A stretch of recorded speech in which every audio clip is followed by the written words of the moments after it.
Is this today? We're doing this today? Sorry. Are we live? Are we live? We are live. Thank you so much for being here. Welcome to the St. Maximus Society. Thank you to our online audience for being here. Apologies for our sickness, really, last week. Literally everyone at the Skeet was kind of sick. So we are glad to be back at it today. Thank you to our live audience for being here. Father Maximus and Father Nathan, thank you for being here. Father Maximus, we wanted to talk about this really important topic. The title of this class is Ecumenism and Antichrist. And you mentioned something earlier. Maybe you can rephrase that for our audience listening. Yeah, I think when we think about ecumenism, which is has the popular notion, it's the necessary precursor to the coming of the Antichrist. Right. Right. And I want to say a little bit about. Give me 5 minutes. I want to say a little bit about what we mean by ecumenism. Can you pull your mic a little closer, Father? I can, and I will. Originally, of course, the ecumenism, the root word is for the old inhabited earth. That was the universe, right? You know, Ecumene. The ecumene. And so, in those days, ecumenical, of course, meant coming together of all the churches. So we have, depending on who you ask, we have 7 or 9 ecumenical councils. And the understanding was that what made them ecumenical is they were represented by all the churches, the Orthodox churches in the world. And they came together in various locations, oftentimes at the calling of the emperor. Sometimes the Pope was present, sometimes he wasn't. Right. So the modern notion, or the papal notion, that the Pope only can call an ecumenical council and that he has to be present to make it effective is simply not true. No. Now, I say 7 ecumenical councils. There are those today, most prominently Metropolitan Seraphim of Piraeus, who says that there's an 8th and 9th ecumenical councils. And I think he says it a little tongue-in-cheek, but the understanding is the content of those councils, the 8th council, which is the Phodian council, right, and the 9th council, which is the Palamite councils put together, we are responsible as Orthodox Christians. We are bound by the teaching of those councils, right, even if we they're don't certainly Orthodox. They are councils, Orthodox, yeah, and they are ecumenical in the actual sense of the term if they're not canonically ecumenical. So that's the first understanding when we say ecumenism. That's what the Orthodox Church means. Now, starting in the last century, in the middle part, we have the development of the ecumenical movement, which begins with the Faith and Order movement and the World Council of Churches. Right. And the understanding there... I've heard about this World Council of Churches. Yes. So the understanding there is anybody, they want to create Christian unity, and so anybody who calls themselves Christian in some sense, and I guess they have certain tests to determine that, come together and they say, well, we're celebrating. Originally, the notion was they were going to come together and work out the differences between the churches. But as it developed, it became more and more an understanding that there are no real differences. Right. Right. That's certainly what the World Council of Churches and would say. It came to be where it was originally just an academic thing, and then in the past 50 years or so, they started doing joint services. Right. Right. And you can look online and you can see these really terrifying, unpleasant services where there's, people running around with like candles and pagan stuff, and then there's like an Orthodox bishop standing there looking very much out of place. And that sort of activity has increased. So that's the second level, right, of ecumenism, is like all Christians should come together and have some sort of unity. And then we've seen in relatively recent times the understanding that ecumenism actually means all religions in the world. Right. Right? So every religion comes together and acknowledges that they're essentially saying the same thing.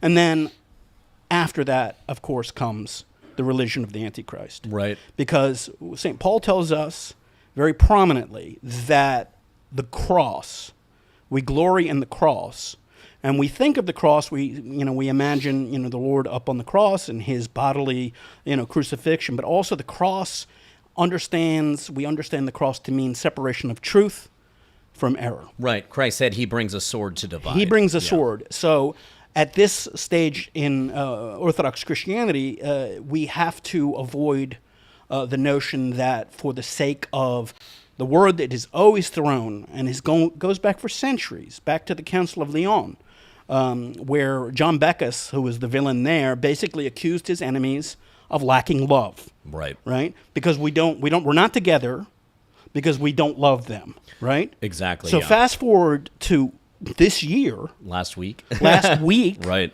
Bartholomew, Patriarch Bartholomew, His All Holiness, Patriarch Bartholomew, is saying exactly the same things. Right. He's saying we come together with love, and so the understanding of the cross and truth is completely ignored. That has to prepare the world for one thing, the coming of the Antichrist. Right. We're going to talk about the Antichrist, but Father Nathan, the argument, as Father Maximus stated their argument from the other side is, well, we need to be loving and we need to be tolerant. But the question is, where's truth, right? We know that the truth is a person. Christ made it clear. The epistles make it clear. The Gospels make it clear that his body is not divided and that the Holy Spirit would lead his church into all truth. So are we lacking love and tolerance if we're standing for truth? It certainly seems that the world is saying that to us. It's along the lines of an illegitimate lover saying, you don't love me enough to cheat on your husband. Right. Christ said, I came not to bring peace, but a sword. Yes. And this is the sword he was talking about, is the sword that separates truth from error. Yeah. It seems to be that people forget conveniently that part of the gospel. They love to, cite messages of love and stuff like that, but the issue is the prerequisite idea to believe in ecumenism, and correct me if I'm wrong, fathers, is that the Orthodox Church does not have the fullness of truth. What's interesting is the Pope of Rome has actually said this recently, which is a great defeater for Rome itself, that, well, the truth lies in, everywhere, and no church has the fullness. But Except certainly this is not what Christians have always believed. And it's not even what the Roman Catholics believe. Right. They believe that, and if you read whatever his opinion is, the Code of Canon Law, 1983, I believe it is, says very clearly their understanding of what the Pope is and what the Roman Catholic Church is. And they, without question, he claims, the Church claims authority over all the other churches. So we're essentially there, and you can see the way they treat us, we're essentially a disobedient, semi-heretical child of theirs. Right. Right? And so their notion of unity is coming back under their authority. It's like in the old days in the Cold War, when somebody was a defector, unity was going back to the Soviet Union. Right. So they want us to submit to the authority of the Pope of Rome. And they've made no statements at all suggesting that they are going to sacrifice their supremacy or their infallibility. Didn't those who went back to the Soviet Union usually get shot? Yes. Right. Yes. What's That's what I interesting thought. is there were That's actually my recollection. there were actually a lot of canonical violations that took place based on the service that happened just last week. The Bishop of Rome was, essentially honored first. He was in the liturgical commemoration of those services. Now, I know the Greeks, and I know their mentality. They say, well, it wasn't liturgy, so it doesn't count. Like, their fingers are behind their back, so it doesn't Right. count. The reality is, nevertheless, they served together, right? And they commemorated first the Pope of Rome, the Bishop of Rome.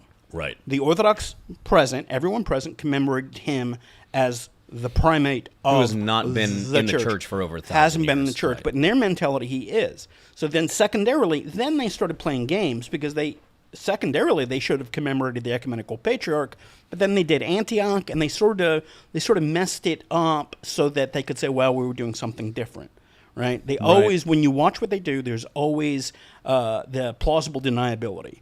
But the very fact that Orthodox bishops get there and out of their mouth, they're commemorating the chief heretic of Christianity as their leader says something about them. It says nothing about the Orthodox Church. Father Nathan, actually, let's go right into, we're going to talk about the heterodox, the Protestant, and just overall ecumenism, which the fathers call the greatest heresy, or the pan-heresy, the heresy of heresies. And that would be that level 4 ecumenism. Yeah. Sitting down and, you want to talk to a It Methodist. certainly that's feels not like we're necessarily- there.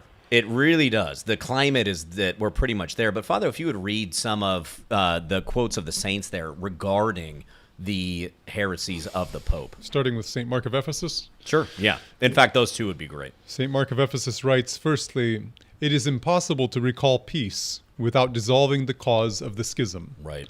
The primacy of the Pope exalting himself equal to God. to recall peace, that is, to restore peace. Yes.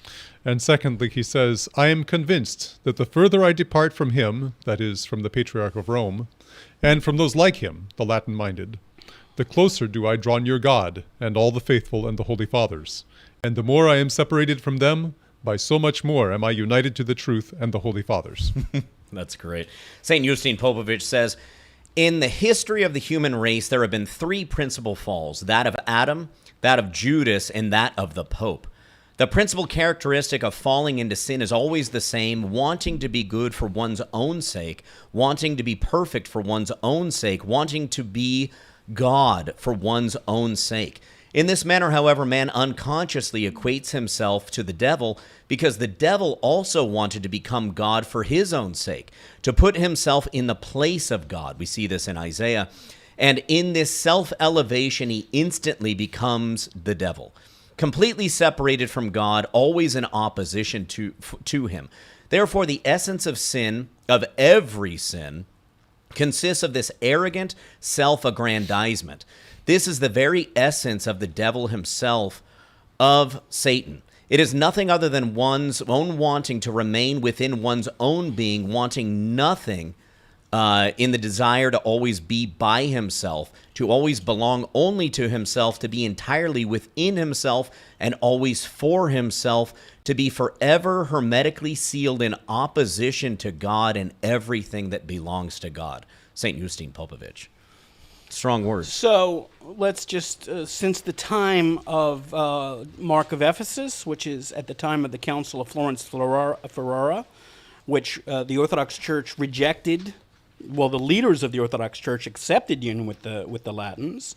The Metropolitan of Kiev proclaimed the unity at Hagia Sophia. Right. But then the people and Mark of Ephesus rejected it.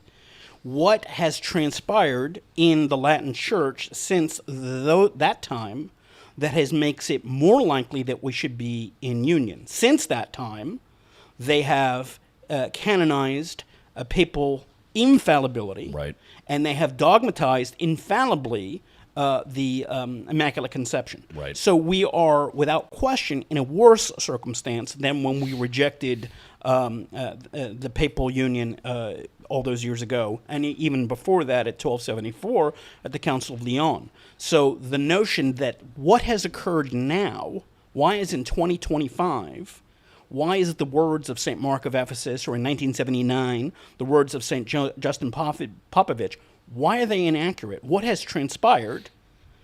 If the Latin Church has not improved, it only means that the Orthodox that are communicating with them, they have degenerated. Yeah. That's the only possibility. It's so much more than that, though. Also, Father, it's the blessing of LGBT marriages. It is the not communing of infants. It is essentially the dogmatization of Thomism or absolute divine simplicity. It's so much more than Let's that. go Theologically, it's just so different. Absolutely, and those are all problems. But they're very clever. No one's going to say they're not clever. They're very good at sort of saying, well, we said it, but we didn't really mean it. We meant something else, Right. And you lack love. Let's go back to the 80s. Thank you. Right.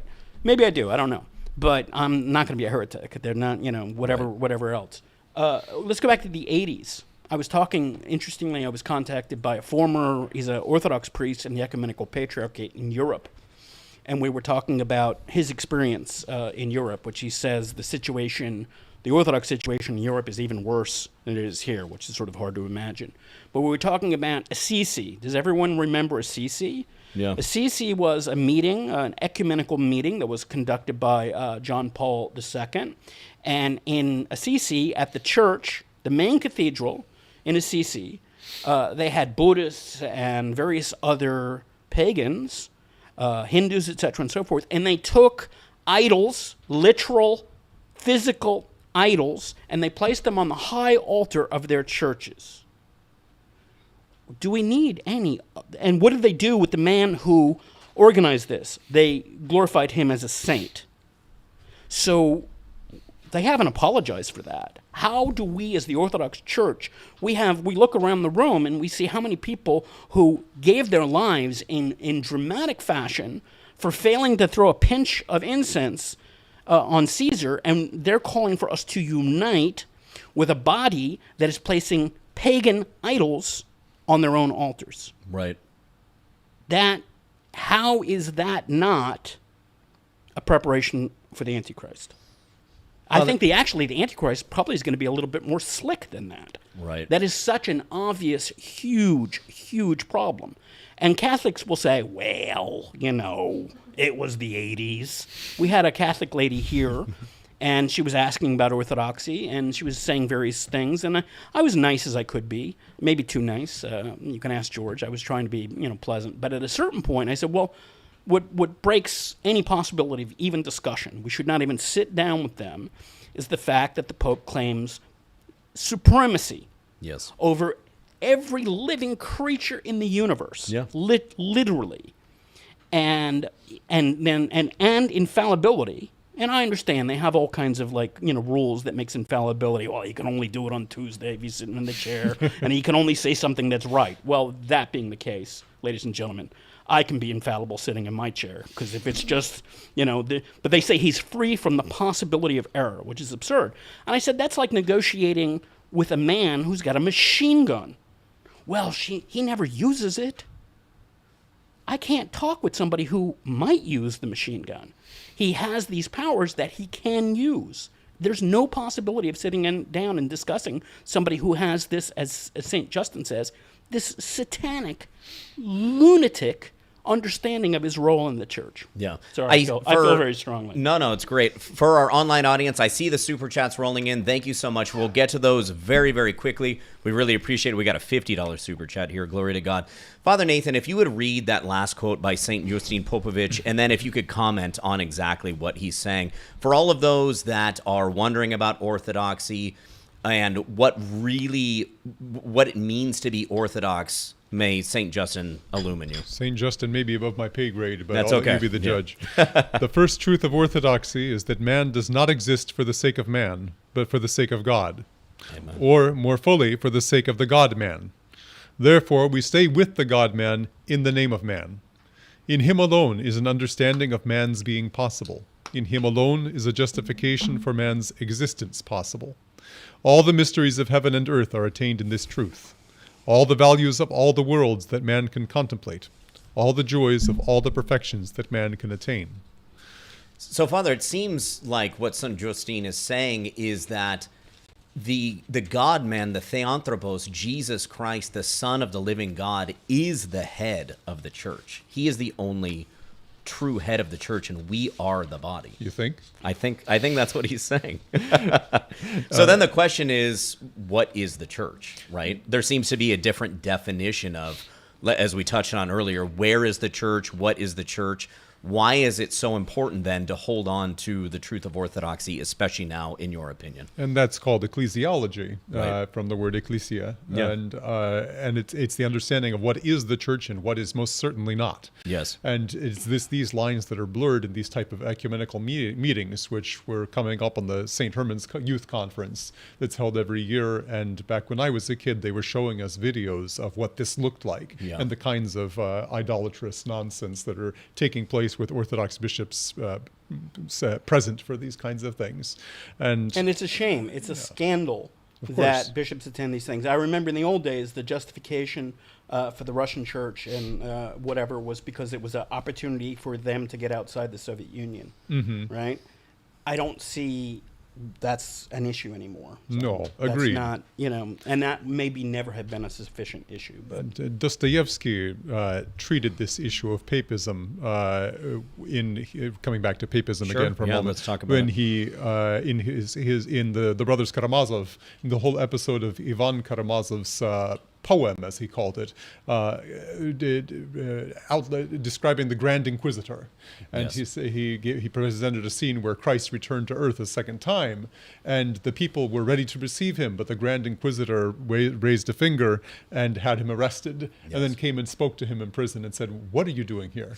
We were managing perfectly well without you. We don't need you anymore. Those 3 temptations of the devil that you rejected in the desert, we've accepted them all. Yes. Each one of them, and we're using them for the good of man. Yes, we will even let men sin, he said. We will even allow them to sin, and they will love us for it. And so you are not needed here. It's an absolutely magnificent passage, and it strikes right to the heart of what is the Latin Church. This is also the reason why a lot of people have a great amount of fear speaking truth to power. Is it's always the tall daisy, the tall crop, the tall ear of corn that gets cut first. And if the field is all down here, do you really want to be that first one that is like plucked right out? We have a $50 super chat. Out of respect, we're going to get to that. I'm curious on both your father's opinion. Hello, I am Russian. This is from LOL Dude. Great name. Hello, I am Russian-born Orthodox. I am in a difficult situation with the Rokor parishes acknowledging the Moscow Patriarchate with the ecumenism he is accepting. I don't know if that's the case. What would be the advice? I read the Church Fathers of Orthodoxy and they disagree. This is interesting because we actually have essentially a schismatic movement over this very thing. And we're going to do a separate class on this, just dedicated to this very fact. But Father, what's your take? We mentioned this in class several months ago when it came out. Rokor has been stressing, certainly in the past year, its independence, its administrative independence. We acknowledge the Patriarch is our primate, but the Moscow Patriarchate's a big church. It's a massive church. And within its center, there are many different opinions. There are bishops who are very much in line with the way we think, and there are bishops that are, quite frankly, very ecumenist. That's a reality. That's not something we can wash away.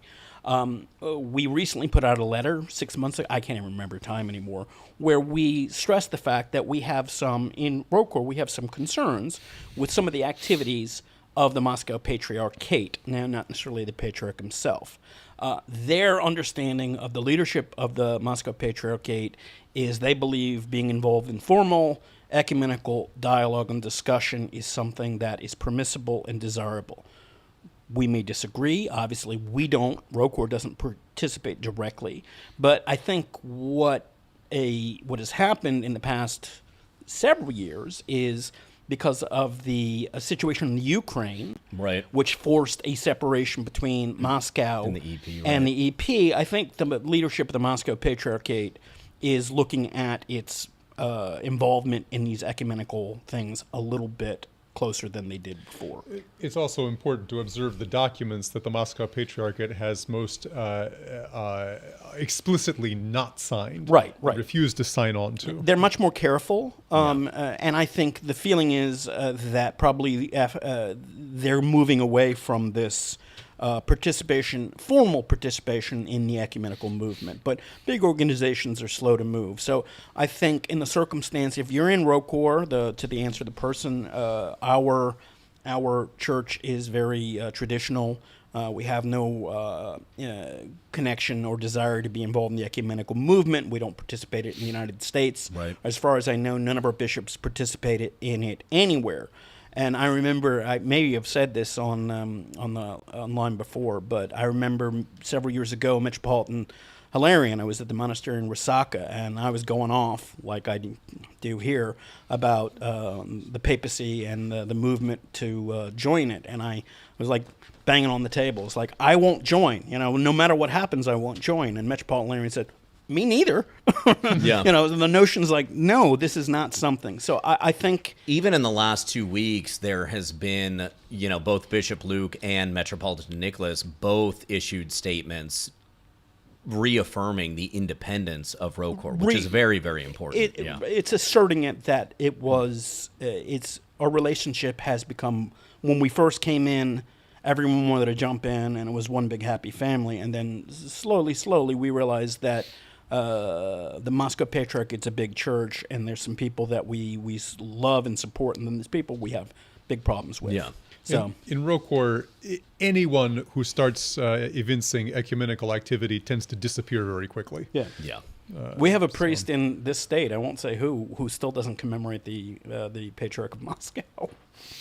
It's with the blessing of Moscow. along these lines. I want to talk about. There you go. We're going to go right into ecumenism, but it would behoove us to talk about now it was Representative Joe Wilson. Now it's like 3 other ones have signed on board, asking Attorney General Pam Bondi to investigate ROCOR for essentially espionage. And this is what Bishop Luke and our Metropolitan were responding to. That it's really unfortunate. And if you looked into why and how ROCOR itself was formed, you would very much understand that it was formed out of, it's essentially Christian martyrdom.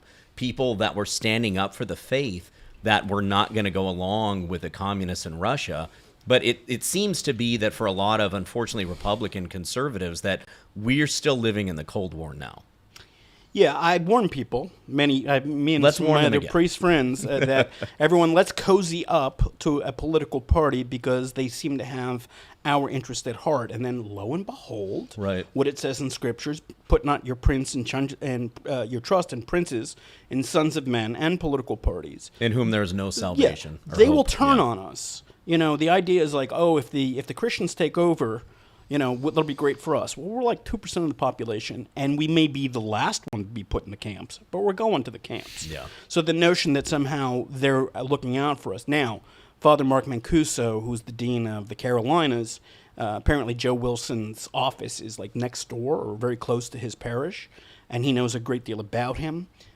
He says he's been on the payroll of the Ukrainians since the 90s. And APAC, it turns out. Right. Well, Yeah. everyone's getting Yeah. money from APAC. Right. I'm waiting for my check. But so the notion, this guy is obviously, more. I don't know about the other two. This guy's obviously an agent of the Ukrainians, the Ukrainian government, not the church. And the idea that they're going to investigate us is absurd. When they're going to foreign influence. Well, are they going to investigate synagogues? Right, exactly. Because they don't even pretend No. not to be influenced by Israel. Are Or they gonna, all of the Baptist Zionist churches that are out there. right? Are they going openly to investigate proclaiming all these Zionism? other churches? Right. No, it's absurd. I don't think it'll go anywhere. I think Trump is smart enough not to go after the Orthodox. Hopefully, but it's just a little. It's insulting.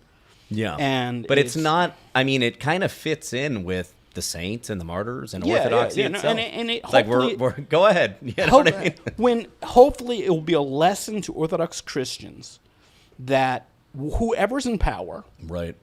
they're not us. No. They're not us. They're not the church. They're not the church. Right. And they may see things that we like or we don't like, but ultimately our kingdom is not of this world. Nobody wants to hear that, but that's the truth. So the very fact that people thought, I had a Russian priest who's been in America for a few years, and back during one of the elections, he says, well, unless you vote for Donald Trump, you're bringing the world to an end. The world will end if you don't vote for him. I said, okay, I'll take that. I'll not vote for him and cause the world to end. Right. He says, are you insane? I said, thy kingdom Just come, don't vote, man. right. So no, I think that's a big issue. I don't think it's a real serious issue.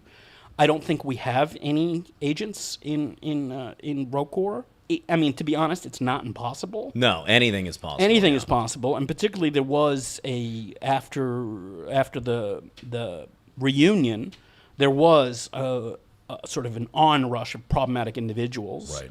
that came into ROCOR. We're much more careful about. We know about the Belias. I was looking at a picture of it was their feast day recently, and I saw several people that I knew from up in New York who knows who they're working for. So it's not impossible, but the idea that the ROCOR leadership, one of which is born in Russia, most Right, of them yeah, are they're Americans. Most of them are born outside. Most of them were born in America. Right, yeah. Right? Our Metropolitan's from New Jersey. Archbishop Gabriel's from Australia. Hardly an Anglo country. Archbishop Correll is from California. So the idea that somehow we haven't been, people don't know this, our bishops haven't been back to Russia in a long time.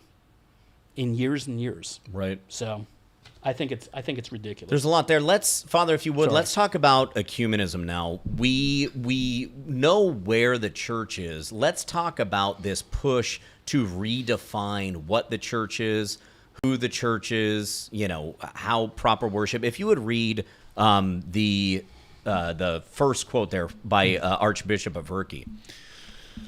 And the opinion, extremely popular in our times, that it's all the same which church you go to. After all, God is one. It's in agreement with this tendency. Yes, God is one. But, he also gave us one faith. He created one church for us, not many different faiths and so-called churches. This is confirmed by the Holy Apostle Paul when he says, one Lord, one faith, one baptism, one God and Father of all. That's right. And so we Christians should form one body and one spirit, as we are called to in one hope of our calling, Ephesians 4:4-6. So right there, it's in the Bible, right? The Protestants want to know, where is it, chapter and verse? Our Archbishop of Verkey is making it very clear. This is what is actually commanded of us. This is the letter that St. Paul is writing to the church at Ephesians. Sorry for interrupting. No, please. If there is only one true faith and only one true church, then as a consequence, all other faiths and churches are false, not true. How then can anyone say that all faiths and churches are of equal value, and that it is all the same which church you go to? Therefore, one can and must speak not of the ecumenical unification of everyone for the creation of some new church, but only of the restoration of union between all who have fallen away and the one true church of Christ, to which Christ the Savior himself gave the great and sure promise that the gates of hell will not prevail against it. Matthew 16:18. That's a very, very powerful verse, and it's a great Orthodox apologetic because Christ promises that he will be with us until the end of the age. He promises that the Father will send the Holy Spirit to guide us into all truth.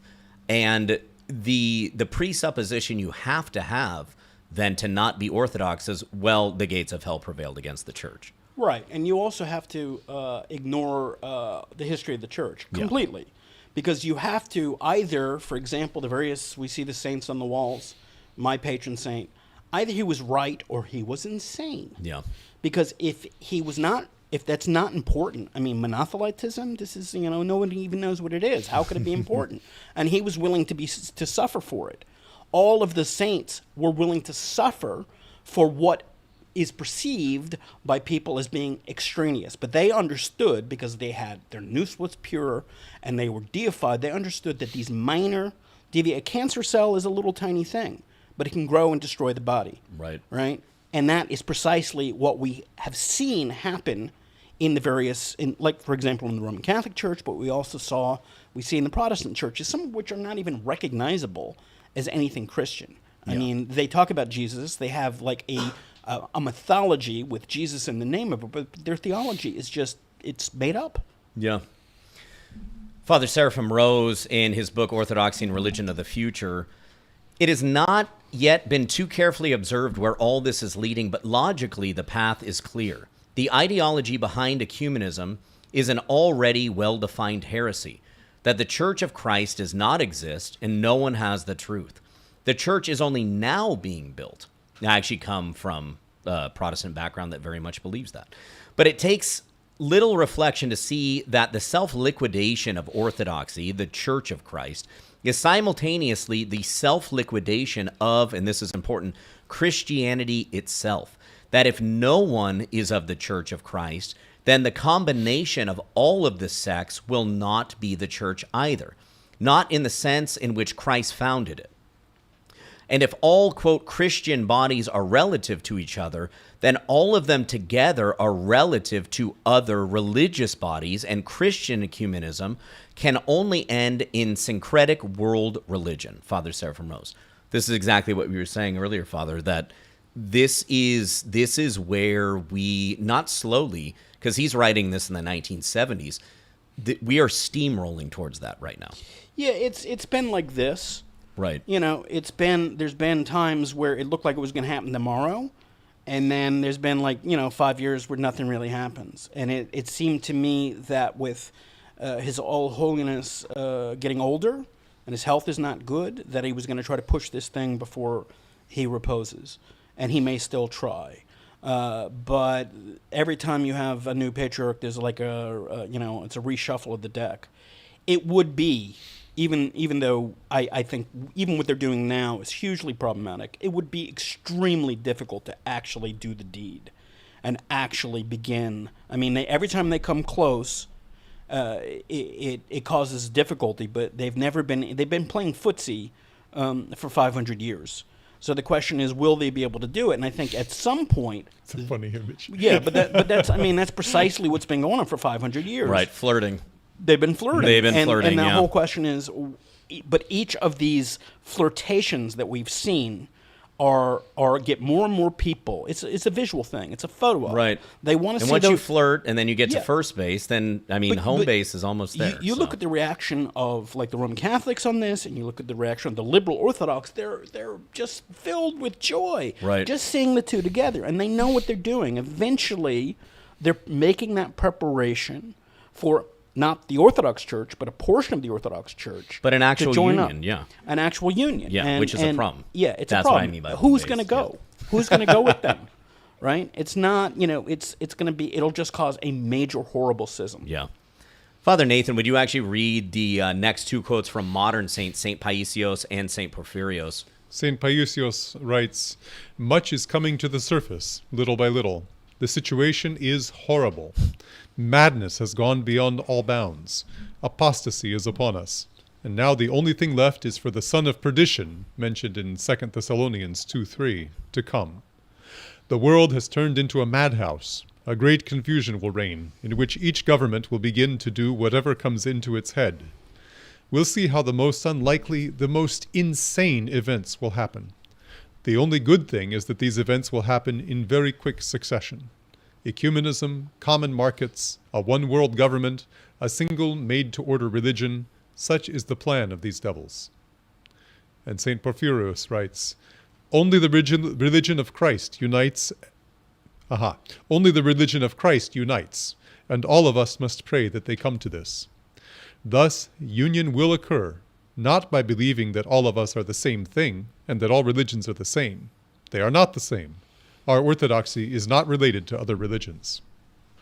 There you go. Well, it says very clear in Scripture, those who say that the Lord has not come in the flesh are It's an Antichrist. Right. It's Antichrist. So the notion that, and we've discussed this many times, the notion that we can say, well, the Muslims and the Jews and the Hindus and the Buddhists are essentially, when you peel back, are the same religion. They are clearly and absolutely not. And the vast majority of the members of those religions don't believe we are either. No, it's they just know. at the top, it's every one of the churches has this sort of ecumenical elite, this sort of counter initiates who are pushing for this unity in preparation for the coming of the Antichrist. Most of them don't believe that. We're going to go through just a couple more quick quotes and sections. We're going to talk about Zionism and the charismatic movement, and then we're going to go hard into Antichrist. But we got some more super chats coming in, so I promise that if people send us money, we will stop what we're doing and we'll gladly answer. Fathers, are persecutions really a blessing in disguise? This comes from Orthodox Christian 90.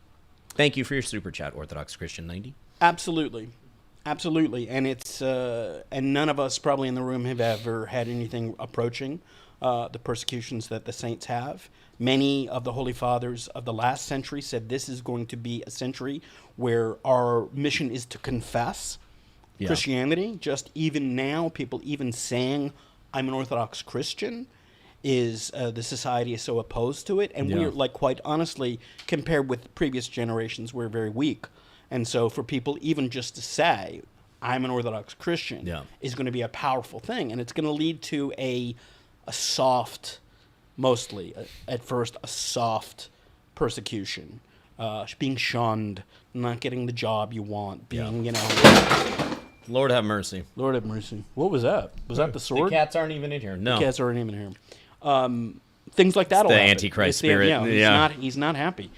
So yes, absolutely. But there, I think, depending, I don't know, I'm not a prophet, but I think there will come a time when there might be more serious persecutions. I mean, I think we'll see in our lifetime. We'll see a time where people will have difficulty being employed if they profess their faith. They'll have difficulty. Well, certainly, if they don't take the mark, if they, there'll be no buying and selling and everything else. Even if we're not in even if we're in the pre-full Antichrist period, we're certainly in a period of time where right now we can go out and go to the mall and say an Orthodox Christian, and nobody really cares. In 10 years, they don't even know what it is right, most of the time. Right. Like, In 10 years, they might call the cops on us. Yeah, well, maybe less. They might not hire you though if you use the wrong pronoun. True. So, Well, see, that's true. it, and that's true. We are being forced into using the language of the world, and this is a big problem. We've talked about this in other classes. It is the weaponization of the language itself, which then puts us outside of what, quote, the accepted norms are. Right, and I think the important thing is we have to, whatever the circumstance is, we have to be willing to accept whatever minor persecutions come to prepare ourselves, like fasting is to prepare us for major persecutions. I know people who, as Orthodox Christians, had to literally run for their lives. Not in America, but I know a young man, he's been here, who was Muslim and he converted to Christianity, and he had to run for his life because they were gonna kill him if they caught him. And this is not a million years ago. This is something that happened a few years ago. Yeah. So the idea, you could imagine in certain parts of the United States, the same thing happening. And let's be honest, too, Father. We have a lot of non-Christian immigrants coming to this country. Certainly this has happened in Europe, but it's happening here, too.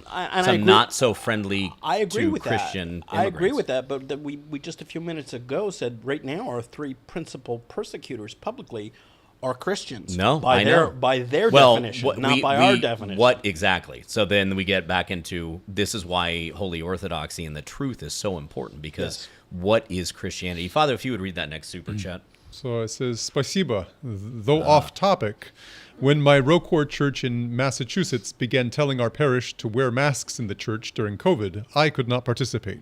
How can we do this in the Church of Christ himself? Interesting, yeah. It really comes down to, I think, parish by parish on that one, because that was a big breaking point for a lot of people. This was where Metropolitan Hilarion was a great leader, because he essentially understood that his diocese was from Massachusetts to Florida, and in certain places they were like in Manhattan at Synod, which it's their feast day today, so Sprosnikum. The police were right there. They had to put marks on the floor. They had to do what they had to do to survive. Right. San Francisco, the priest told me that they, when the police came, they had the doors locked, and they said they were doing choir practice, right? So that it's like, no, it's recorded, so they didn't let them in. So everyone sort of had, we were in the Soviet Union. We know how to do what we need to do. Yeah. The issue with masks, I think requiring masks is absurd. Right. When we were in Long Island, I was in Long Island during COVID, and we had the police come by, etc. The only thing we did is we had like a stack full of masks. If people wanted them, no one took them. So if the police came in, they only got the stack. And we had like hand sanitizer, and that was it. Yeah. And nobody really bothered us. But to force, I heard circumstances where they forced, in one church in the Ecumenical Patriarchate in New York, they would force people to wear masks in church, and then they didn't have to wear masks at coffee hour. Oh, dear. So now it's like the church was like... The disease doesn't exist while you're drinking coffee. Right. I don't know if you know this, and it can't, so... I think the whole mask thing was ridiculous, but also people, I think, in many cases, overreacted. It wasn't just ridiculous. What was insidious about it was that it was a test to see just how far they could push us, right? Just how far they could take away our freedoms before people dug in their heels. And not only that, but like there was no, and it finally has come out that there was literally no science behind so much of what was forced. The 6 feet apart thing, totally made up. The mask, the virus is so small it can pass through micron filters, but this thing, and what's funny about it is like on the side of the box, it would even say, this is not intended to prevent disease. Right. It's like, because the lawyers know, they're like, we can't. Was crazy. It's just crazy. That being said, I mean, I understand the notion was, okay, maybe it was just, I know how doctors think. If this has a 1% reduction, then we'll do it. My doctor used to say, well, you look at the statistics, if it reduces it 0.1%, then they do it. But of course, then it became like it became like a political issue. Exactly. Yeah. Right? And then if you're not doing it, we know who you voted for, and we know that you're bad, and we know this. And the GOA churches in New York area under Epiphoros, many of them closed. Many of them, it was all messed up. And then, I'm not making a political statement, but when George Floyd, that situation happened, he appeared openly in public without a mask to protest or whatever that he did. Yeah. And then after that, I said, we're going to do what we want. This is just a George Floyd protest circumstance. So it's like they weren't even serious about it. That was the whole thing. They didn't even think it was real. That's what got me too. This was stated in my lawsuit against Gavin Newsom. I was being fined $10,000 a day for keeping the gyms open and everything else. But we were citing the fact that he was telling people to go outside and protest, right? And the virus doesn't spread in that case. It's insane. So there was this, like you said, Father, it really felt like a test. And by talking with a lot of the people that have come into Orthodoxy, that moment in history, it revealed at least to people that there is actual spiritual warfare going on. But coming back to the question of the poster for just a moment, the flip side of all of that, as strongly as I spoke, is give unto Caesar what is Caesar's. Right. And so although I disagree, for a church to take that position and say you must wear masks in our church, I disagree with that strongly, right. But I would not let it shake your faith. I think that the closing of the churches was a much bigger issue, like the Divine Liturgy just stopping. We were a huge issue. We were one of the few churches on Long Island that stayed open the whole. In that first year, we stayed open the whole time. That's so great, did ours. Yeah, we served in the church and in the hall, and we served Saturday and Sunday, and in that way we were able to accommodate everybody. Yeah. Right, and we told people, to sort of thin the crowd a little bit, and then my plan was we would just do that, and then when Pascha came, we'd tell everyone to come because what are they going to send the police on Pascha? No, right. So it worked out. They didn't bother us that much. That's a test for them. All right, let's gear our way. Everyone wants to talk about Antichrist. We're getting there. We promise. People want to know. Eschatology is such a... I mean, when studying for this class, I know we were having conversation. It's not a fun topic. It's really not. It's really dark because even if you look at it, you start looking into how he will come into power or whatever. It's really dark, torturous, evil stuff. Yeah. It's really hard to focus on, but it's definitely coming. So we've talked about ecumenism. We've heard from Saint Porphyrios. We've heard from Saint Paisios, who was clairvoyant. So yes. I think there's probably a lot of credence in what he says. But Saint Porphyrios says that along with ecumenism, Zionism will blend all religions into one. Saint Paisios says that the Zionists are already preparing their Messiah. For them, the false Messiah will be king, will rule here on earth. A great discord will arise. In this discord, everyone will clamor for a king to save them. At that moment, they'll offer up their man, who will say, I'm the Imam, I'm the fifth Buddha, I'm the Christ whom Christians are waiting, I'm the one who the Jehovah's Witnesses have been waiting for, I'm the Jewish Messiah. That's from St. Paisios and Mount Athos. So you see this ecumenistic language going on in this push, essentially, which is, I find this... I think it's interesting. Problematic and interesting. I think it's interesting, but I think it's more insidious than even what the Holy Father there said.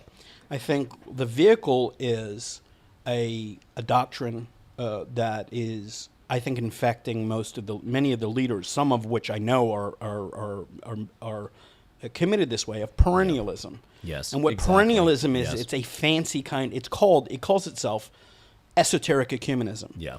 And the notion is that there's a unity at the top. It's called the transcendent unity of religions, right? And that all of these are various manifestations, right? So that way you can say, okay, well, obviously Islam is a different providential manifestation for a different group of people.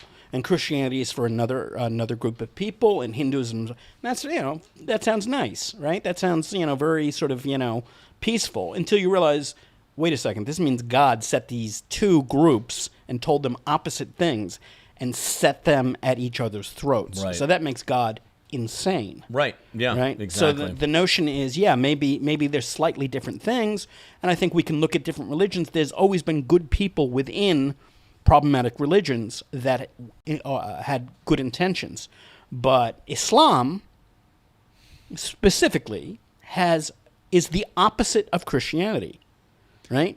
We believe in theosis. We believe in the Trinity. We believe in deification. Right. That is the great heresy of that religion, right? And people can say, oh, well, they say Jesus is a great prophet, and and all that. We don't say Jesus is a great prophet. Jesus is God. Right. Fully God, fully man. This is our religion. So anything, there's no close to that.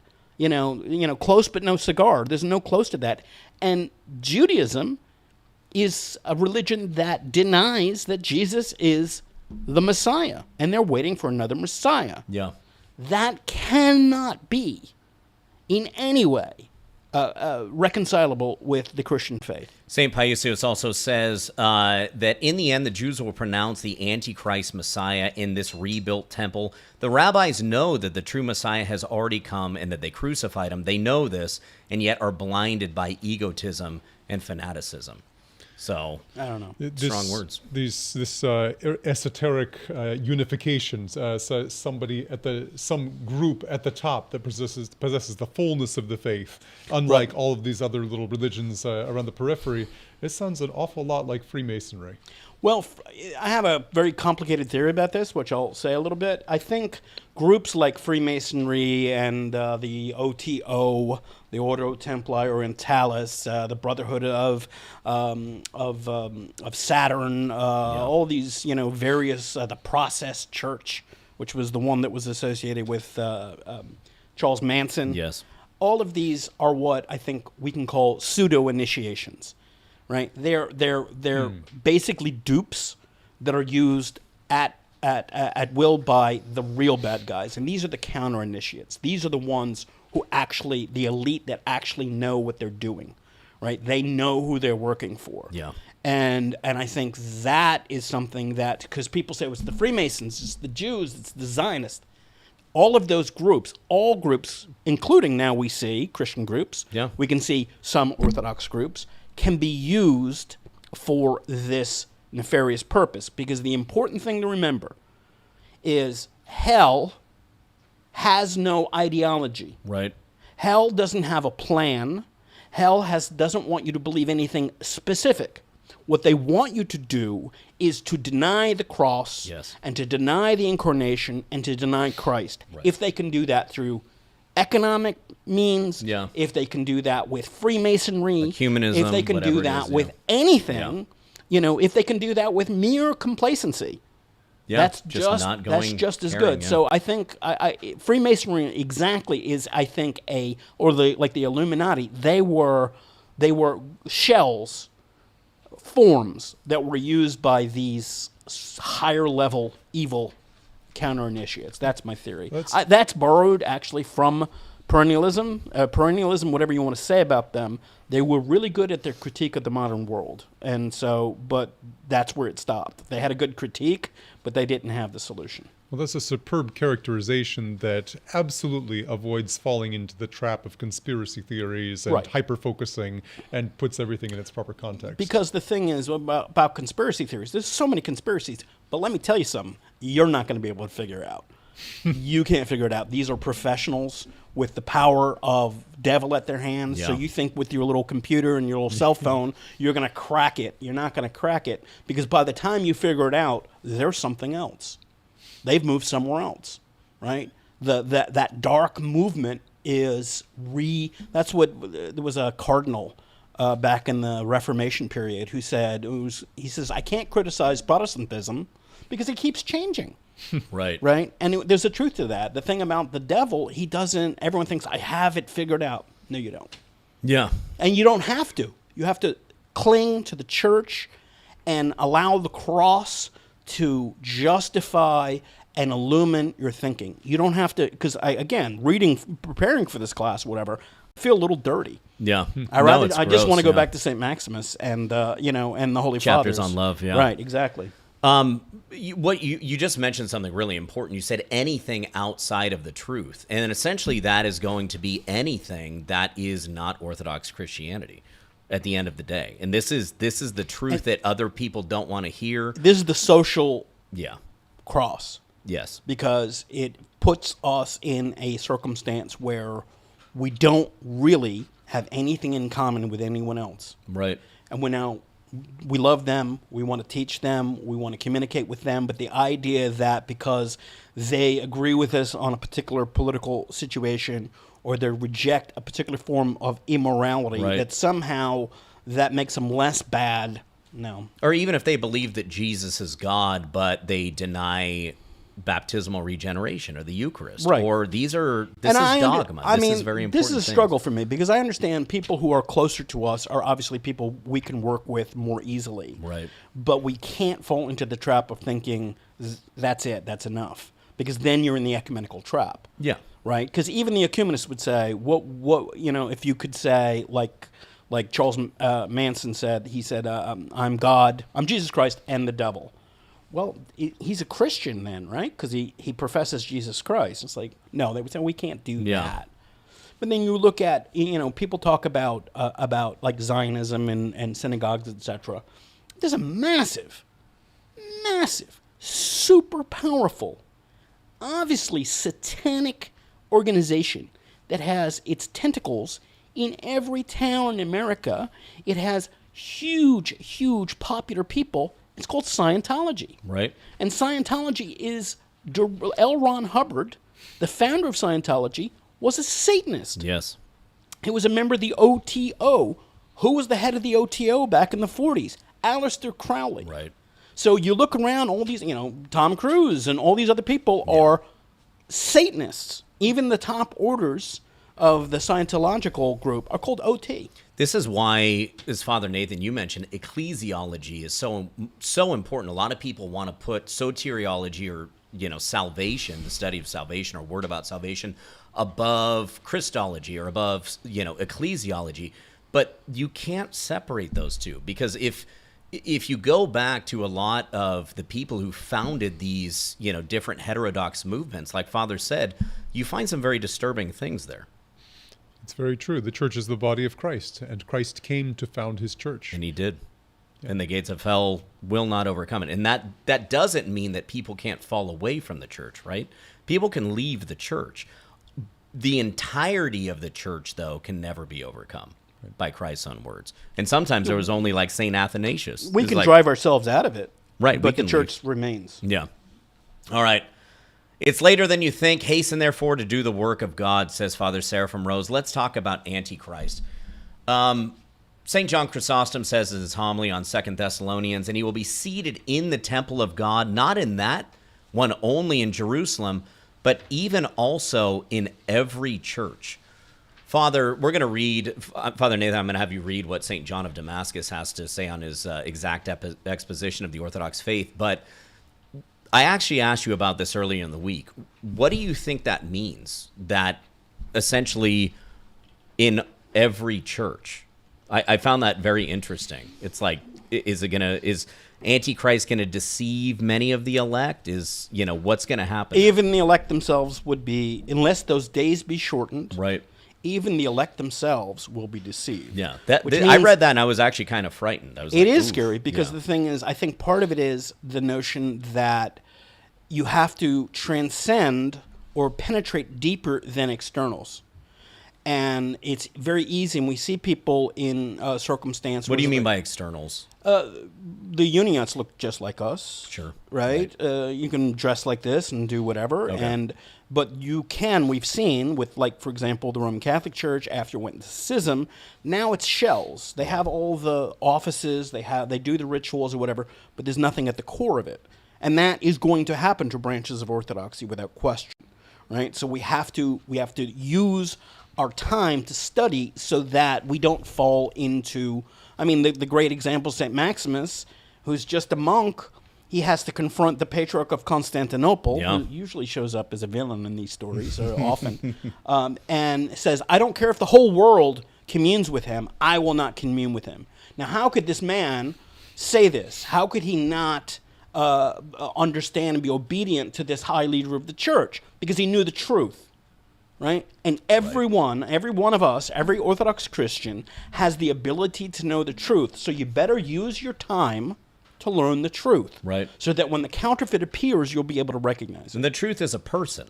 The which truth means is you a want to person. study Christ and the church he established, as you mentioned, Father, which Right. is really And so important. we have to transcend just our tribe. We got a $10 super chat. Jonathan Hill sends in Mr. $10. Hill. Thank you, sir. Our ally is the truth. It doesn't matter who is saying it. Our enemy is falsehood. Doesn't matter why they are saying it. Our primary commitment is to truth, not the tribe. Absolutely. That's very absolutely true. Now, we also know because of the incarnation, the truth does inhabit particular places and particular people and particular authorities. So the Word became flesh and dwelt among us. Exactly. Right, yeah. So the challenge, and nobody said this was going to be easy. The Lord doesn't say, this is going to be easy. He says... He didn't say bury your talents and then everything's going to be fine. It's Yeah. going to it's your full-time occupation being a Christian, which means you have to make the effort to like St. Simeon says in the Philokalia, and he's one of the great saints and one of the great spiritual fathers, he says, study everything that I say, and if it conforms with the Holy Fathers, keep it, and if it doesn't, cast it away. That's great advice. Right. And if That's St. great Simeon advice, says yeah. that, The new theologian. the new theologian says that, and he says that knowing he's saying the truth, Yeah. right? But that notion that the obedience and conformity does not negate free will. The purpose is to make your will actually free, right? And the devil wants us to choose between good and evil. He wants us to choose evil. It's a false choice. St. Maximus teaches us about the fact that we should be choosing between the multiple goods. And this is once you enter into that universe, it's a very different way of thinking about reality. So we ought to choose the greatest good, then, Right. if possible. We should be looking at which the means we goods. need to have discernment. We have to have one, of course, we've said in many classes. St. Anthony tells us the greatest virtue is discernment. Yeah. Because you can make no progress without it. Yeah, because otherwise you don't know what you're doing. You don't know what you're doing. Yeah. You can't get there if you don't know where you're going. So you have to have discernment, and discernment is achieved through prayer, through fasting, and through the study of the Holy Fathers. People want to say, well, I don't want to do that. I have other things to do. There's a great TV show. There's all these programs. I want to go watch sports.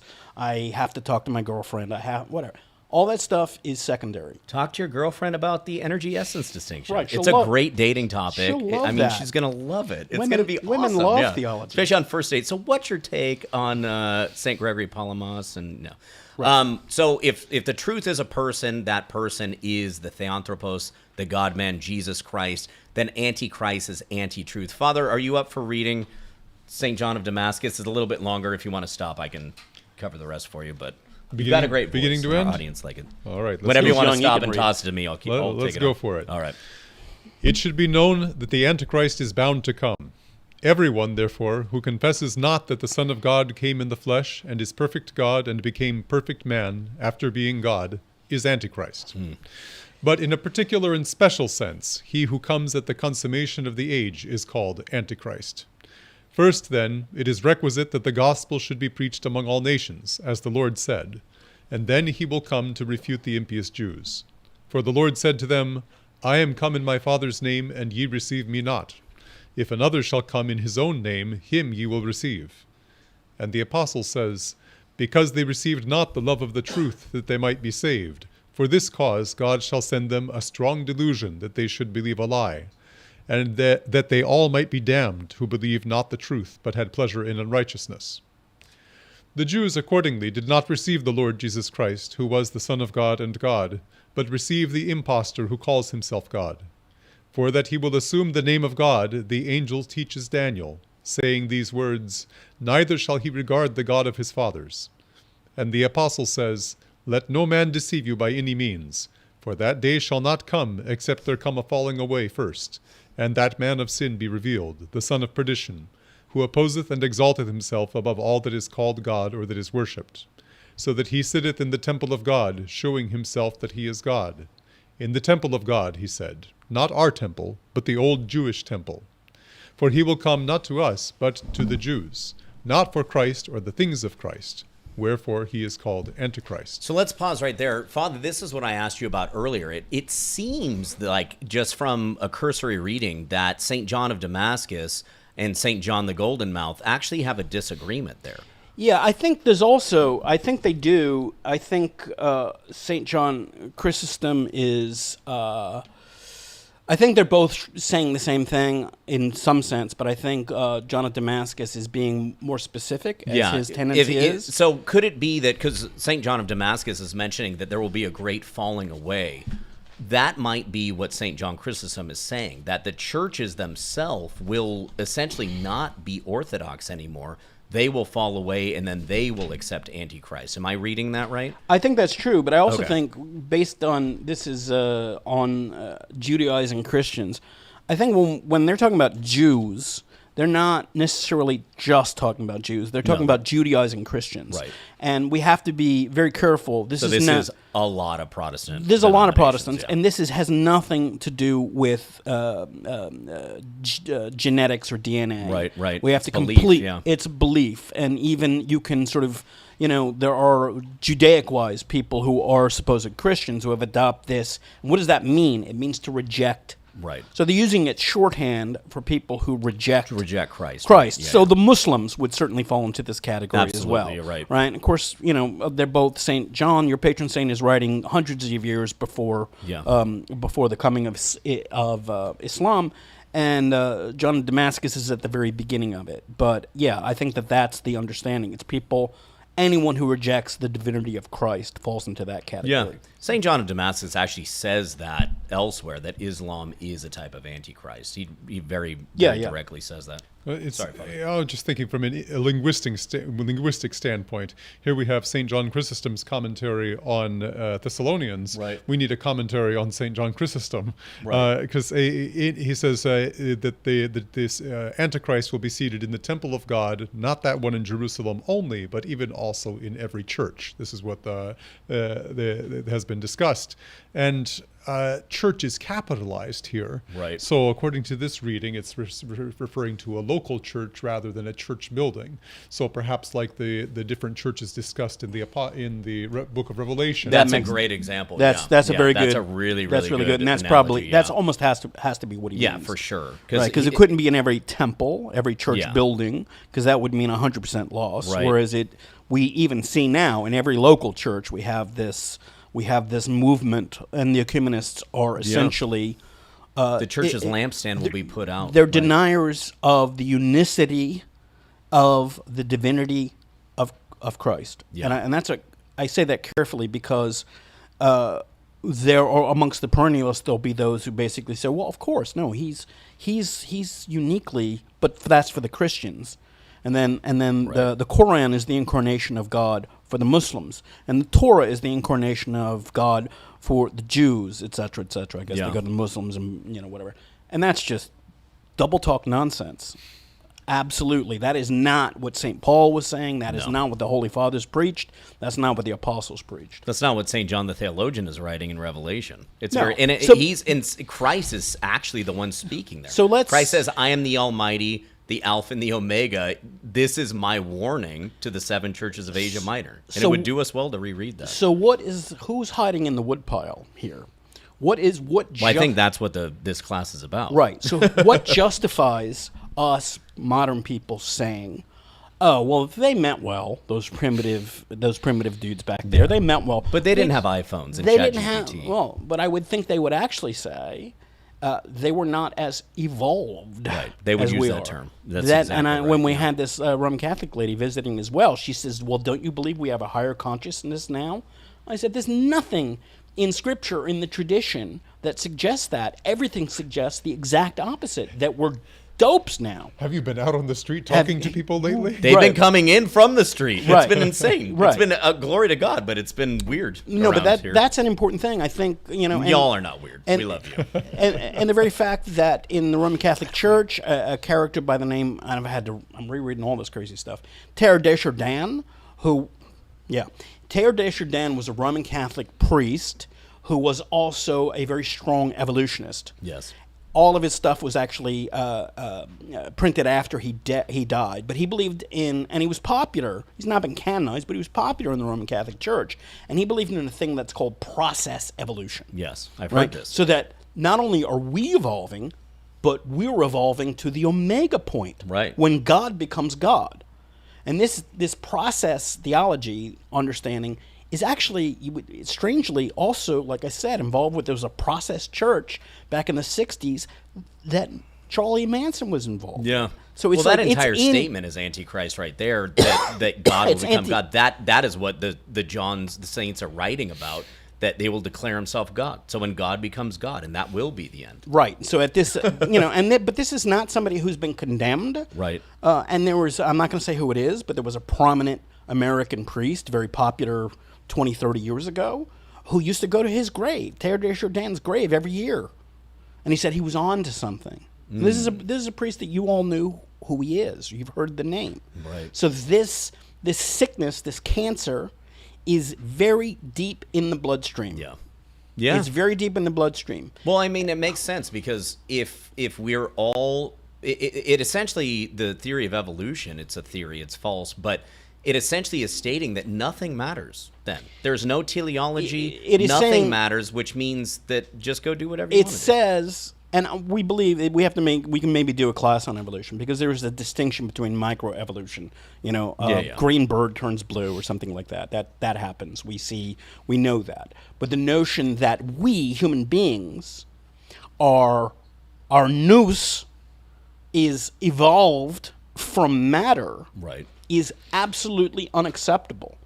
The divine inbreathing we receive in Genesis Yeah. shows that the higher is higher. You can't evolve to the The higher. Spirit was breathed Now, in us. now we can say in the core we were all like little like one cell or two cells at some point. Now look at us, we're all glorious and big. That's a kind of recapitulation. But the idea that somehow man was in this circumstance and that he has evolved since the Right. time of the Holy Fathers is satanic. Yeah.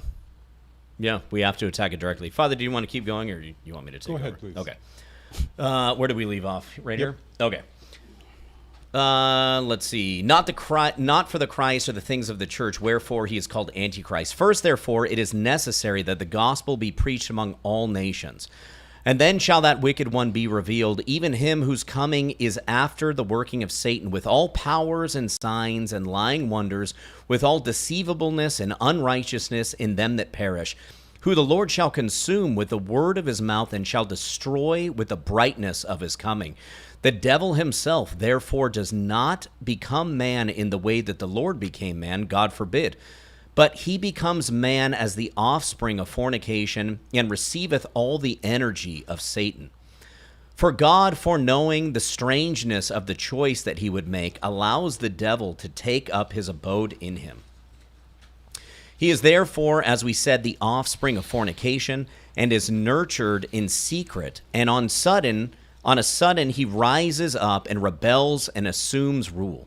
And in the beginning of his rule, or rather tyranny, he assumes the role of sanctity. But when he becomes master, he persecutes the church of God and displays all his wickedness. But he will come with signs and lying wonders, fictitious and not real, and he will deceive and lead away from the living God those whose mind rests on an unsound and unstable foundation, so that even the elect shall, if it be possible, be made to stumble. But Enoch and Elias the Tishbite shall be sent, and shall turn the hearts of the fathers of the children, that is, the synagogue, to our Lord Jesus Christ and the preaching of the apostles, and they will be destroyed by him. And the Lord shall come out of heaven, just as the holy apostles beheld him going into heaven, perfect God and perfect man, with glory and power, and will destroy the man of lawlessness, the son of destruction, with the breath of his mouth. Let no one therefore look for the Lord to come out from the earth, but out of heaven, as he himself has made sure.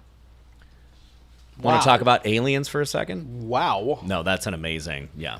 I highly recommend St. John of Damascus to anyone out there that's an inquirer. Yeah. Amazing. His exposition is really good. Very, very good. Yeah, what else do we say after that? I mean, the question is, how do we guard ourselves from the Antichrist? One of the things he points out, he's not the incarnation of the devil, because the devil doesn't have the power to do that. Right. He is a human being who has wholly given himself over to Satan, and will be used by Satan as his particular instrument. Yeah. And that's pretty terrifying. There. One thing that's mentioned is, Father Nathan, the ability to deceive. And this is kind of what this class is about, is that many people have been deceived into believing that the truth is held among a divided body. And this is what, as Father Maximus mentioned, as the saints mentioned, the prerequisite for the coming of Antichrist. Maybe you can comment about that. Well, it seems like a lot of people are easily deceived. Yeah. Because it's so clear cut. The saints and our Lord Jesus Christ make it patently clear that before Christ comes again, there will be a second coming of Christ, right, which will be clear to all men without a doubt, like everywhere, lightning splitting the sky from one end to the other, and no man will need to tell the other, look, here's the Christ, or there he is. And before that happens, there will come an Antichrist who will pretend to be Christ. It's mind-boggling how one could not see that, how one could fail to perceive him as the Antichrist. But that's exactly what's going to happen if we live catering to our passions and desires. Exactly. So what Father Nathan is saying is there's no rapture. There's no rapture. Okay. No, and the notion, that's Father is very exactly right. Yeah. He will be appealing to people who want to be passionate. And the confirmation bias, and we've been drinking this poison for a long, long time. And so when somebody comes out and says, hey, we just all have to love each other. We don't have to, what's all this craziness about, resisting all your impulses are natural. You need to embrace them. Right. And half we talk about therapists. Half the therapists, you were talking about your situation, half the therapists, when you go with, explain your whatever a perverted or immoral thing, they're like, right, yeah, baby, let's do that. I mean, it's the 60s. But that understanding of things it's like the Chinese water torture. It's one drop after another. It's wearing people away to the point that somebody will, and we've seen all these people sort of come out of nowhere. Various, messiahs, have come in the 20th century, people claiming to be the solution, the racialists in Germany, the communists, all these various revolutions. Yeah. Even in America, people will come and say, well, this guy is the solution to our problems. Or a brain chip is the solution to our problem. Right. Or right. AI. But the thing is, again, the solution is in the tradition, in the church, in fighting your passions. And that, if you look at particularly the Philokalia, which we talk about a lot, the interesting thing about it is it covers like 1,000 years of church experience, and it's basically the same from start to finish. Yeah, exactly. Nothing really has changed in 1,000 years. So maybe they just did not evolve, Father.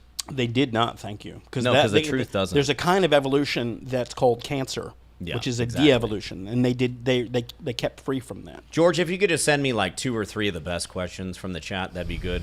I want to give a shout out again to the people that gave us super chat. Shout out to everyone in our live audience. Thank you for being here. We have vegan cookies afterwards. Praying everyone strength for this fast. There's a lot of fish days and stuff, which is quite nice. And Merry Christmas and Happy Holidays to everyone out there too. Let's see. Orthodox Christian, thank you for the super chat. LOL dude, thank you for the super chat. Jonathan Hill, thank you for the super chat. You sent 2 more. Thank you so much. Glory to God. Let's see. Stratos sends a $5 super chat. Thank you so much. Mandrill Familiar sends in a $5 super chat. Father Max, how does the tiny mustache and the worshippers of the black sun fit into all this? Good, interesting question. Oh, no. Who's that from? Mandrill Familiar? Yes. Yes.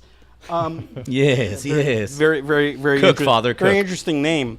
I mean, if you look at history, particularly history of the 20th century, Most of the real craziness that we deal with now comes after World War II. Yes. And I think there is an understanding that the racialists, the German racialists, opened something up. I think they were connected with the theosophists of the 19th century. And I think there's an understanding that after this, after the leader of the racialists, that gentleman with the mustache from Austria, I think there's a common notion that they were a political movement. And even you can ask ChatGPT or Wikipedia, and they're like, no, he was not. He was not an occultist or anything. That's absolute nonsense. 100% The Third false, Reich. yeah. Can I say that? Yeah. Well, you just did. Yeah, it was an occult organization, right? Yes. And Oh, its 100%. purpose had no political purpose. Its purpose was to do a mass working of sacrifice to the devil. Yeah. And that activity, that satanic, negative spiritual activity, did not go away when that regime fell. That poison has spread throughout the world. Yes. So we can see, like, for example, I was talking about in California with, like, all the crazy murders and all the nonsense, the Tate murders and all that. This is spread throughout. Yeah. And it is still a very, very significant impact. Now, it's, of course, like everything that the devil does. Interesting, we can say the devil, but not one of his workers. Has an impact. Everything that he does, but he's willing to change. Yeah. So if you actually look at things like all these like extreme movements, like for example, They all seem to have a cult leader, which is They all- exactly what St. Justine Popovich was saying. They worship themselves and they want worship of themselves. right. And one of the things that, again, I think if you sort of have a surface reading of that movement in Germany in those days, it's like, well, they were like middle class Christians or whatever, and he was just trying. No, they wanted to worship pagan gods. They hated Christianity. Yeah. You know, particularly the SS hated Christianity. So I think that is like a big part of, I believe, and this is just my opinion, I believe that's going to be the cauldron, the form which the Antichrist will come from, is that movement. He has to be somebody who can deceive us. Well, certainly of that And so type, he has an to be- extreme cult leader that Right. everyone's going to But he's going to be of the right, not of the left. Because or the extreme right, which is essentially the extreme left. Yeah, but he's going to be more like the mustache man than he is than anyone else, because they were able to channel like immense occult satanic power, and I think that's Yeah. so we can tell the mandrill familiar that There you go. Thank you again to all the super chats. To the people decrying my happy holidays, I mean holy days, which is the saints. We have a lot of saints. We have Saint Spiridon. We have Saint Nicholas. Of holiday course. is a perfectly legitimate English Yeah, word. Thanksgiving is a I do holiday. want to maybe not. You're right. I want to answer somebody who said here, somebody asked a question that apparently he says that Metropolitan Sebastian of Atlanta claims that we are not in communion, ROCOR and the GOA. That's not my understanding. My understanding is that we're forbidden to celebrate on the level of priest and bishop, even though that's happened in many cases. So maybe that's his particular position as Metropolitan of this area, but that's not my understanding of either ROCOR's position or the position of the Ecumenical Patriarchate, because the Ecumenical Patriarchate says there's no separation. Right. I know that the Metropolitan has blessed me when Yeah, I inquired. yeah. He said, "Well, is the patriarch being commemorated?" Well, no. Then go ahead and serve. Right, So right. not for liturgy, but for Right. like a so, wedding. So to the answer to that person who asked that question, I don't believe that's the case, although Metropolitan Sebastian, who I've known many years, if that's his position, that's his position. All right, let's take a couple of questions, fathers, if you're ready. Again, thank you to all the super chats and to everyone that decried my happy holidays statement. How might the rapid modern convergence between evangelicalism's focus on individual experience, personal experience of Christ, and Catholicism's push for global institutional unity serve as a manufactured theological distraction? That's kind of what we just talked about. I think he answered his own question. Yeah. That's precisely it. Yeah. And the question is, where in all this is truth, comprehensive truth? Any solution I'm not opposed to unity. A unity would be great with everybody. An Orthodox unity. An Orthodox Yeah. unity, but it has to be a solution that takes into account the teachings, the unbroken teachings of the Holy Fathers and the Holy Apostles. It has to show the great saints of the Church who withstood heresy as great saints and not fools. And whatever they want to say, if they say there's no problem. Recently, yesterday, the Archbishop Elpidophoros has said there's no theological separation between the Monophysites and us, Right. and that the only thing is basically pig-headed jerks.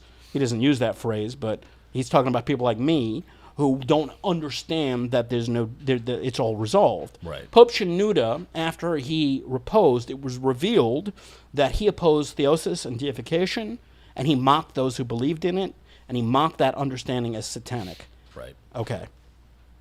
We believe in deification. Yeah. Right. So the idea that it's theologically resolved is absurd.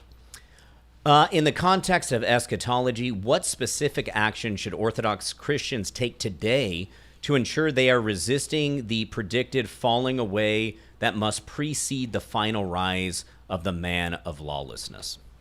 Take up your cross and follow Christ. Right. Go to confession, go to communion, work on the passions, fast, pray, and study the Holy Fathers. Yeah. Right. And there's, I mean, people think I'm kind of an old fuddy-duddy, and maybe I am.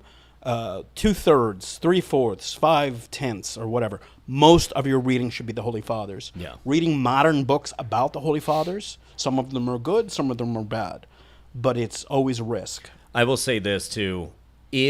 I really believe that if you study the Holy Fathers, you will arrive at Orthodoxy. Without question. That was exactly what happened in my case. I was teaching in a Protestant church, and I started reading because I wanted to know. I'm getting questions. Well, what does this verse mean, and what does this verse mean? And everyone has a different interpretation, and we know from Scripture that it's not open to private interpretation. So my answer was, well, if it's kind of like the law, then we need to go back and see what the early church believed this to mean. Right? Yeah, and absolutely. when I did that, I was like, oh. You showed up at our doorstep. Yeah, exactly. Yeah. I think we need to extend the class because I don't think I've offended everyone in the world yet. Okay. So I think we might need a few more minutes to do that. Or I may We've have done achieved pretty that. good. I think I've done We've done the pretty good. cultists and anyone that doesn't I haven't gone after the confess it. Taoists. You're not so smart, you Taoists. All right. No prize pig. Okay. Question. As an Orthodox Christian, how can I deal with pride? I believe it comes from insecurities. Interesting question. Well, pride, what do we mean? The very fact that you say that means you're probably not as proud as you think you are. There's like a false pride that we use to sort of like operate. You sort of pretend to know more than you do with people.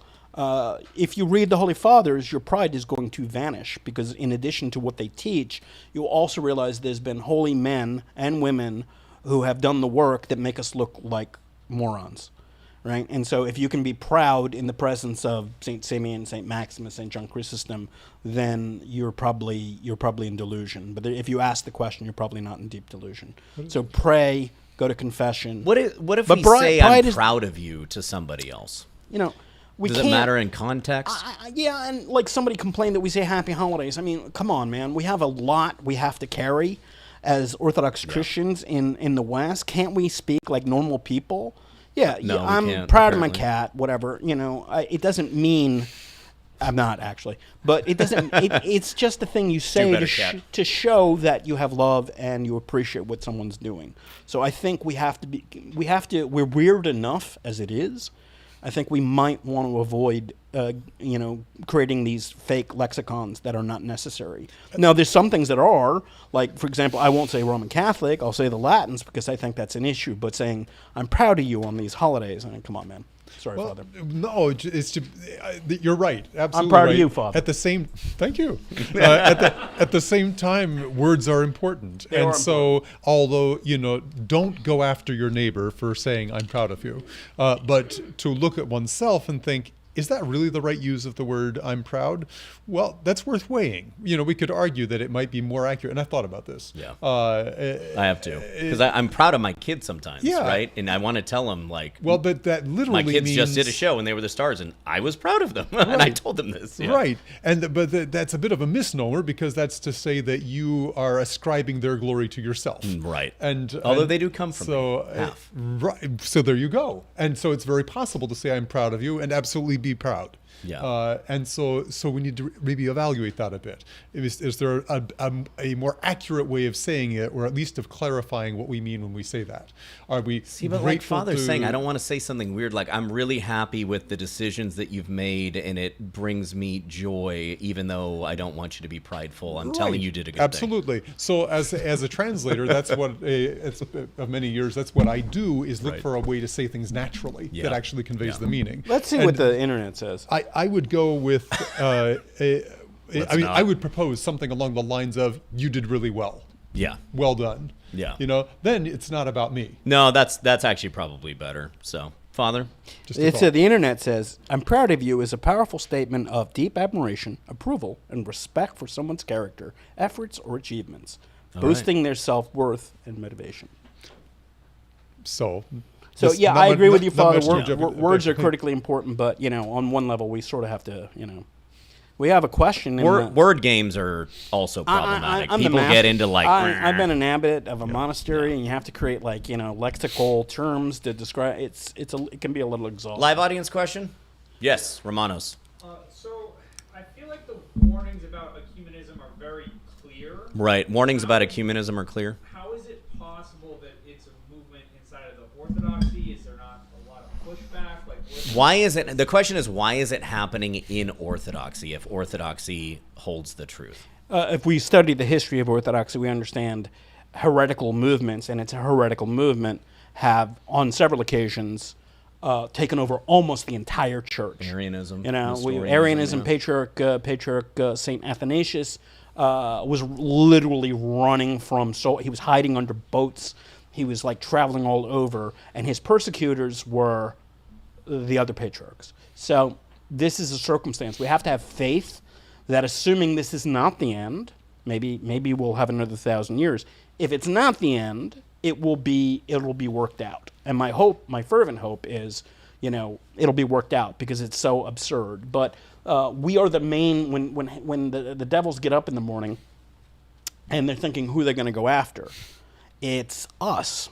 Yeah. So the full brunt of the infernal might of Satan and his angels is focused on us. So the very fact that, you look at the last century with the Soviets, they've tried to murder us entirely. They did? Yeah, they Millions. tried to whole empires have they got up in the morning saying, I want to kill all those Christians, and they're all dead and buried, and we're sitting here in Florida. So drinking coffee, talking on the internet. Right. So how's that, dictators? You seen the bumper sticker? What Nietzsche? God is dead.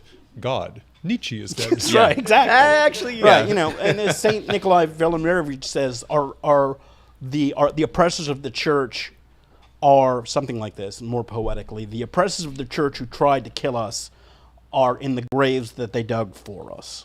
Right. Mm-hmm. So, things are bad, but we always have God, and we win in the end. Jonathan says he's proud of me. Thank you. Apologies for saying happy holidays. Happy holidays, Jonathan. Happy holidays, Jonathan Hill. We have... another live audience question. Excellent. Any speculation from the Holy Fathers as to what the mark of the beast would be? What will the mark of the beast be, as according to the Holy Fathers? I have read up on this. Okay, I'd like to hear your opinion. I have my opinion. So... essentially, there's going to be a mark either on the Holy Father, say St. Paisios is one who has a lot of Orthodox prophecy. So if you're looking into Orthodox prophecy about eschatology, St. Paisios has written a lot about this. He also says America will become Orthodox after a great catastrophe where millions are going to die, which is unfortunate, but it is what it is. That the mark will either be on the forehead or the hand, which is also scripture, but he says specifically that will keep us from making this. Only be allowed to buy and sell if we have this mark. And it is going to be inserted or it's going to be something, unfortunately, like a digital ID, which means that, and we see a big push towards this. This is why a lot of people, are freaking out about it, because it does seem to be like, with the emergence of the State of Israel, all of these things seem to be happening. The entire world locked down during COVID. Essentially, you can argue there's a one world government, this massive push towards ecumenism. So all of those are going to happen. But whatever it is, it will essentially be something to prevent us from buying or selling. So it's going to be both physical, according to the fathers, so that whoever is scanning us can actually know it, and it's going to be like a part of our ID. There was a big speculation of, like the credit card system and stuff like that. We know that that's not the mark of the beast, but the fathers, a lot of the modern fathers, say it is a type of mark of the beast, and we see this a lot of typology in Holy Scripture. Let me take a slightly different tack. One thing we do know in the Christian faith, in the Orthodox faith, is that we cannot be deprived of our free will without consent. Right, we have to give over to we it. have yeah. So whatever it is, and I believe it's probably more of a sort of a counter sacrament, like an evil initiation, like right? burning incense to a pagan god, something like this, yeah. but something that, that, and I prefer to sort of divest it of whatever particular technology that might be evident at the time. But what we have to believe, it's not something that someone can do to you against your will. You have to choose it. You have Even to, St. Paisius says right, that. Yeah, absolutely. So whatever it is, and there's always going to be, one of the teachings of the Greek Church is there are always great saints in the Church in every age.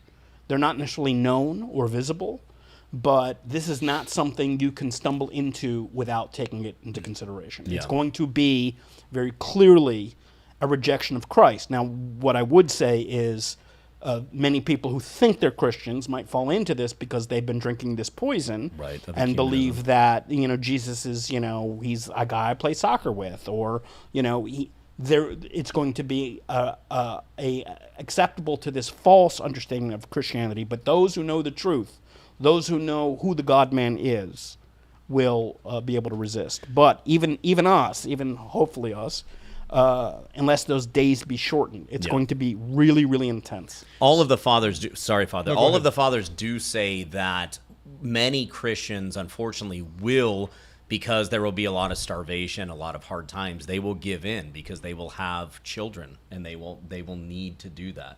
So But we do have keep that in examples mind. of we have examples from the Hope, Faith, and Love, who she made sure her children were murdered so that they wouldn't resist or wouldn't fail, and then she was last killed. So it's going to be, in those days, it's going to require tremendous courage. Yeah. So now is the time to develop those skills. So what we've seen in Russia in some recent decades is wide speculation as to what the mark of the beast is, and people burning their passports thinking that might be it, refusing to receive any kind of personal identification number of any kind, fearing that it might be the mark of the beast, rejecting currency because it has something that looks like a squiggly that looked like a 6, things like that. Or credit cards. What Sean and Father Maximus said, Barcode, when I was young. Barcode was a big Barcode one. was because it's got a 666. Yes, and you'd it's see the barcode on people's foreheads and as depictions. Anyone who grew up in the 80s in the South, the Jack Chick tracks always had that as the mark of the beast. So I think we have to be careful about a particular technology. So in short, the mark of the beast has to be accepted voluntarily, and if I understand correctly, it specifically involves a denial of Christ and an allegiance to the Antichrist. Those two together. That's what the saints say. So Oh, it's not a number. It's not the credit card in your wallet. And a lot of people will choose it because of starvation, because of persecution. Convenience. Unfortunately. People will choose it because of convenience. Half of them. Yeah. That's the sad thing. They'll say, "What? Just reject Christ? Oh, I can do that." Speaking of Well, that, I we have didn't a do it super like chat that. from Didn't Russell that is asking, when is the AI debate? along these subjects. Yeah, I mean, the thing is, the AI debate, part of it is we have to sort of come to the ground rules. AI, since we talked about the AI debate, has, like, changed. A lot. Like, significantly. Yeah. Right? So, we're going to do it. The question is, it's not going to be whether it's good or bad. It's going to be how it's good and how it's bad. Yeah, or maybe like how should Orthodox Christians interact with? Right. Yeah. Right. And I think We need to find an actual debate topic. Right, because Yeah. one of the things is, like, if you're living, and again, AI is going to be a massive tool of Yeah. the Antichrist. We just I saw mean, yesterday a bill that was signed to centralize it federally, which right, is interesting. Right. Yeah. It's going to be a tool like all tools. But it's just, let's remember that although we have just concern about this terrifying advanced technology, remember the German racialists were able to kill millions of people, and their high technology was file cards. They didn't Yeah. need much more than file cards and people with pistols. So, Yeah. the devil is very, very resourceful. But like the fathers say, it now is really the time to prepare, for whatever, whether it's just our end or the end, make sure that you know how to fast, make sure that your kids do, make And sure be that you're prepared reading for- the spiritual fathers, have a little food. There's no problem with that. maybe, like I say, maybe something's going to happen tomorrow, and it's going to be another 1,000 years before the end. So I have not wasted my time preparing for my end, and this is what we have to stress. We're all going to have an end. We're all going to have an Yeah, end, and yeah. if it's like the day before the Antichrist comes, we still have to face the dread judgment. That's why we did in church. We did the Little Compline, Yeah, which small is the Compline. beautiful canon of the Theotokos, and then it's a reminder that the Theotokos is our great defender Yeah. against the devil. And I think this is one of the things too. If you look at it, the only church that has the proper, I'm sure some Catholics are going to get mad, that has a proper understanding of Theotokos is the Orthodox Church, and she is our champion leader. Yeah. So I would also, if we turn to the Theotokos, we say prayers to the Theotokos. We acknowledge that she is the gate by which God came into this world, and the devil fears the Theotokos, which is beautiful poetry. I It's love just that. beautifully the fallen angel Satan is terrified of this meek woman from Palestine. Amen. Glory to God. On that note, I think that's a good way to end it. So, fathers, would you take us out in prayer? Thank you all so much for being here. Before we do that, please like, share, subscribe. We had a lot of people in the chat today. We knew this would be a really interesting and popular topic. So may we continue to do that. All glory to God. It is truly me to bless thee, the Theotokos, ever blessed, most blameless, and Mother of our God, more honorable than the cherubim, and beyond compare more glorious than the seraphim, who without corruption gave us birth to God the Word. The very Theotokos thee do we magnify.